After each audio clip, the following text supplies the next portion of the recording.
का ध्यान करना। ब्रह्मचित्त नाम का एक शिव भक्त, जहां शंकर भगवान का जल बहता है, वो नाली जितनी दूर तक जाती है, थोड़ी दूर तक नाली देखिए ना मंदिर के अंदर, जम के बोलो जरा, देखिए वो बहुत लंबी तो नहीं जाती ना, केवल शंकर की जलाधारी से थोड़ी दूर तक वो पानी जाता है, बाद में वो खड्डे में चले जाते। जितनी दूर तक वो नाली जाती थी उतनी दूर तक वो ब्रह्मचित्त शिव भक्त उस नाली को साफ करता था।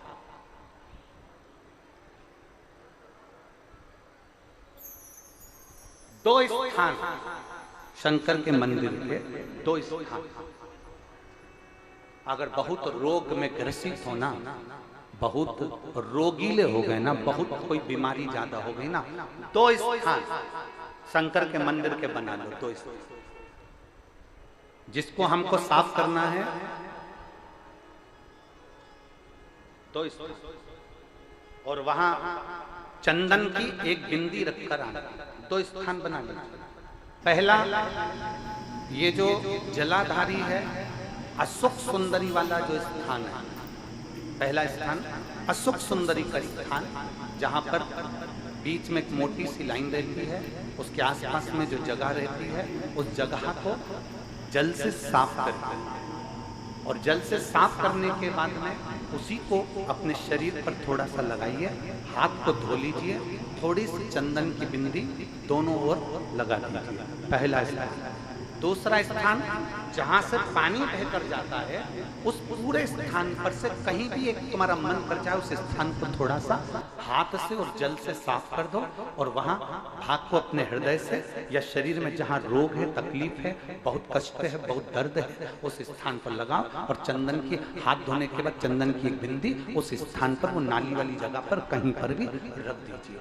ये दो जगह आप साफ करना सीख जाओ। ये दो स्थान आपने अगर साफ करे हैं तो निश्चित है कितनी भी बड़े से बड़ी बीमारी है उसका रिजल्ट अच्छा ही आएगा, वो बीमारी समाप्त होगी। वो बीमारी समाप्त होगी, निश्चित है। थोड़ा समय लगेगा, थोड़ा समय लग सकता है, पर आप अपने भरोसे से अगर करोगे तो निश्चित प्राप्त।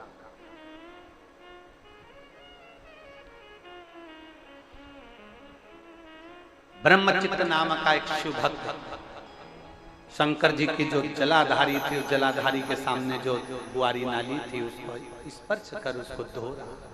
प्रतिदिन उसका नियम ही है, रोज प्रतिदिन। समय बदला, काल चक्र बदला, शनि ने अपनी कुदृष्टि उस ब्रह्मचित्त पर दे दी। शनि महाराज ने अपनी दृष्टि दी और ब्रह्मचित्त शिव भक्त पर दृष्टि आई। कल एक पत्र था, एक माता जी ने, उस पत्र को ढूंढेंगे तो समय लगेगा, एक माता जी ने उस पत्र में लिखा कि गुरुजी, जो भगवान का भजन करता है, जो भक्ति करता है, जो आराधना करता है, दुख उसी पर ज्यादा क्यों आता है? कल 2 पेज का पत्र था, हम उसको पढ़ते परंतु समय नहीं मिल पाया।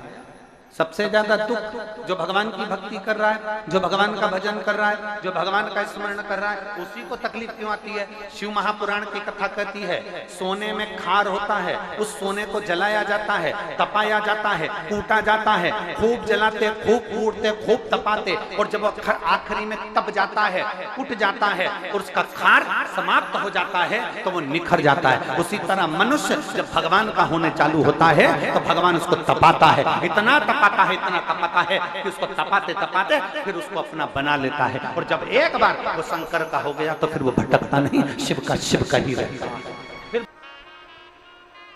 यदि इन नेत्रों की रोशनी भी अगर कम हो रही है ना, आप चश्मा लगाओ, डॉक्टर को दिखाओ, दवाइयां लो, जांचें कराओ, डॉक्टर बोले ऑपरेशन का ऑपरेशन कराओ, क्योंकि हमने पहले भी कहा कि डॉक्टर शंकर का एक रूप होता है। हमने पहले भी कहा कि डॉक्टर शिव का एक रूप होता है।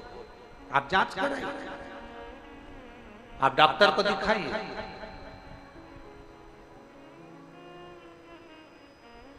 और जब डॉक्टर को भी दिखाते हुए आपकी आंखों में अगर आराम ना लगे तो फिर किसी शिव मंदिर में का शिवलिंग हो, जलाधारी हो, और वो जलाधारी का पानी, शिवलिंग की जो जलाधारी होती है वो थोड़ी मोटी होती है। बोलो बोलो, देखा है आप लोगों ने कि नहीं देखा? जिसपे ये शिवलिंग रखा रहता है, ये शिवलिंग जिस पे रखा है वो मोटा होता है कि ना? तो जलाधारी जो मोटी होती है ना चारों तरफ, तो शंकर पे चढ़ा हुआ जल इस जलाधारी में से जब यहाँ से बहकर आता है, उस स्थान पर अपनी हथेली का स्पर्श करिए और स्पर्श कर कर शंकर के मंदिर में ही नेत्रों को लगाने का प्रयास करिए। 22 से 25 दिन तक आंखों में लगाने का प्रयास करना। 30वें दिन हमको पत्र लिखकर भेजना कि आपकी आंख की रोशनी बढ़ना प्रारंभ हुई कि नहीं, आपका चश्मे का नंबर ठीक हुआ कि नहीं। नेत्रों पर इस स्थान का महत्व है। ये गणेश और कार्तिकेय का स्थान, बीच में अशोक सुंदरी का स्थान, शिवलिंग, शंकर के ऊपर जो जल गिरता है, शंकर जी की 5 लड़कियां, जया, विषहरा, सामरीबारी, दौतली, देव, जिस पर शिवलिंग रखा है, ये पार्वती जी का हस्तकमल। और ये जो भाग है जहां से जल नीचे गिर रहा है, ये 33 कोटि देवी देवताओं की जो धर्म पत्नियां हैं उनका स्थान होता है, जहां से ये जल नीचे की ओर आता है। उस स्थान पर अपनी हथेली का स्पर्श कर कर अपने नेत्रों पर लगाना प्रतिदिन प्रारंभ करो। 25 दिन के बाद बात करेंगे कि नेत्र की रोशनी बढ़ती है कि नहीं। जांच भी कराना, डॉक्टर को दिखाना भी कि हमारी नेत्र की रोशनी का कितना अंतर है, जरा देखकर बताओ। जरा देखिए,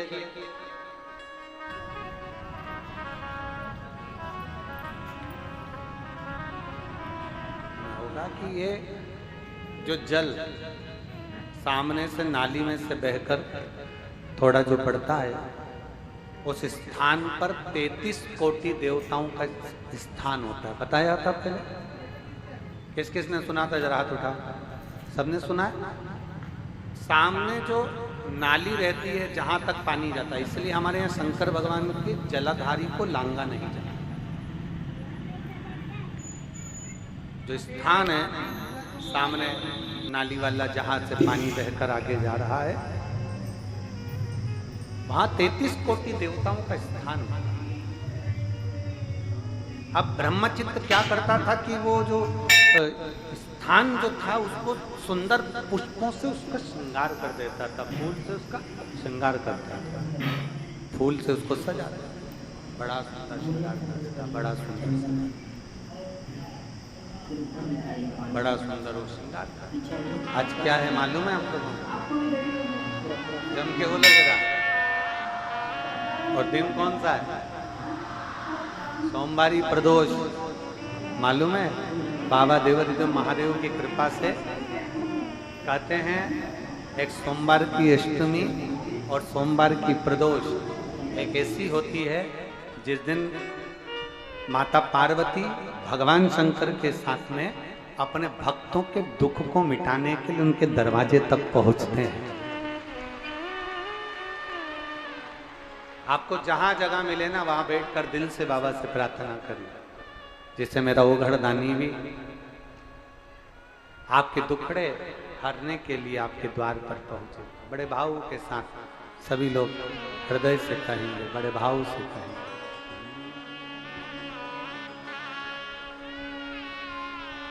श्री शिवाय नमस्तुभ्यं, श्री शिवाय नमस्तुभ्यं, श्री शिवाय नमस्तुभ्यं, श्री शिवाय नमस्तुभ्यं, श्री शिवाय नमस्तुभ्यं। भोला सब दुख काटो हमारा, ओ भोला सब दुख काटो हमारा।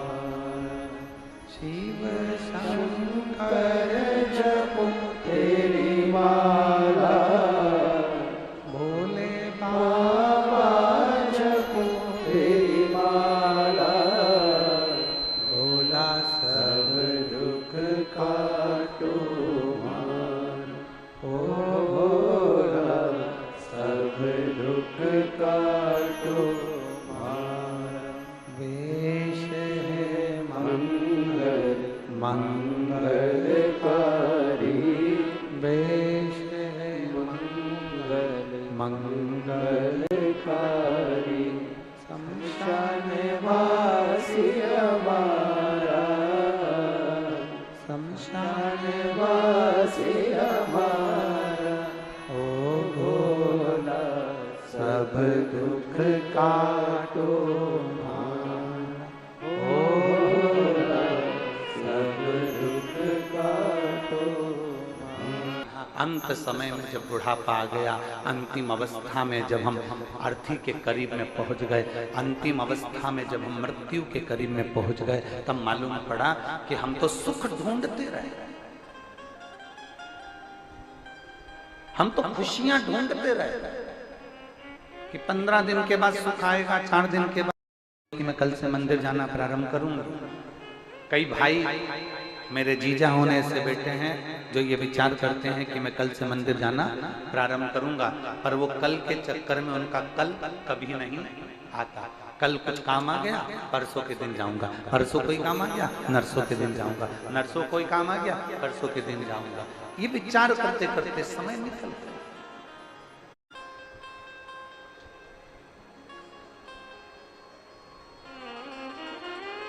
सुबह उठा करो ना, जब प्रातः में उठते हो, उठते से ही, सुबह उठते से ही सबसे पहले जब पलंग पर उठकर बैठो, चाय पियो मत पियो, पानी पियो मत पियो, सुबह उठते से ही, बैठते से ही, पलंग पर जैसे उठ के बैठो वैसे तुम्हारे मन में एक भाव उत्पन्न कर लो कि मेरा भोलेनाथ मेरे साथ उठ गया है, मेरा भोलेनाथ मेरे साथ आज कदम से कदम मिलाकर चलेगा, और आज मेरा भोलेनाथ मेरे साथ रहेगा, और आज मुझे अच्छा काम करना है तो अच्छा काम होगा।